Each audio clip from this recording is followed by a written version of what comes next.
Le manga qui obsède internet mérite-t-il vraiment sa hype? Aujourd'hui, je teste enfin les carnets de l'apothicaire dans un vlog lecture cosy avec des réactions et avis sans fil.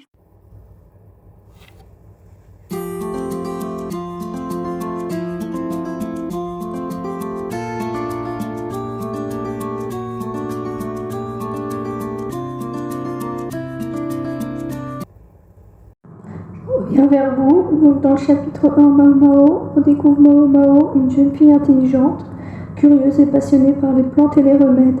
Malgré son apparence discrète, elle remarque énormément de choses autour d'elle. Très vite, son esprit d'analyse et son caractère un peu atypique la mettent au cœur d'événements mystérieux dans la cour impériale. Ça, c'est ce qui se passe au chapitre 1. Ensuite, on va commencer à voir les favorites de l'empereur. Ce chapitre, dans l'univers raffiné mais dangereux des favorites de l'empereur, entre rivalité silencieuse, tension et apparence parfaite, Mao Mao comprend rapidement que chaque détail peut cacher quelque chose. L'atmosphère devient plus intrigante et les enjeux commencent à se dévoiler. Donc c'est là que l'histoire commence vraiment à partir et que justement on apprend un petit peu plus sur elle. Donc ensuite, le chapitre 3, on voit un nouveau personnage, il s'appelle Jinchi. On fait enfin la rencontre de Jinchi, un personnage aussi charismatique qu'énigmatique. Son élégance attire tous les regards, mais Mao Mao semble voir chez lui quelque chose que les autres ignorent.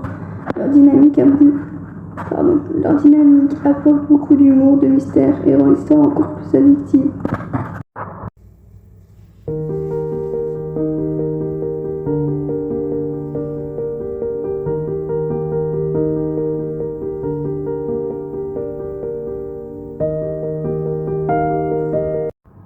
Franchement, j'ai adoré cette lecture. L'univers est super immersif, le mystère donne envie de continuer encore et encore, et l'ambiance de la cour impériale est vraiment fascinante. Mon énorme coup de cœur, c'est clairement Mao Mao. J'adore son intelligence, son côté naturel et sa manière de toujours observer des détails que personne ne remarque. Elle est drôle sans le vouloir et elle est hyper attachante. Et évidemment, le garçon de l'histoire avec qui potentiellement il y aurait une romance. Son charisme apporte tellement à l'histoire. J'ai adoré la dynamique entre lui et Mao Mao, surtout avec la petite tension dramatique et romantique qui semble venir surtout du côté de Jinchi. Ça rend leur interaction encore plus amusante et adorable à prendre.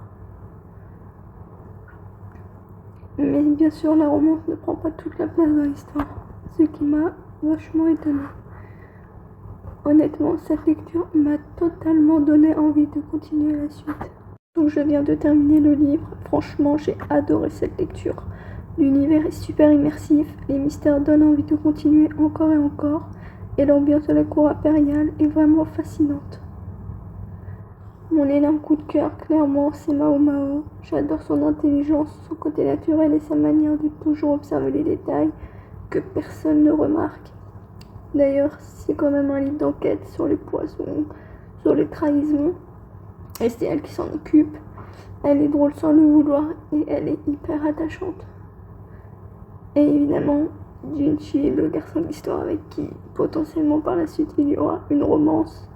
Son charisme apporte tellement à l'histoire. J'ai adoré la dynamique entre lui et Mao Mao, surtout avec la petite tension dramatique et romantique qui semble venir surtout du côté de Jinchi.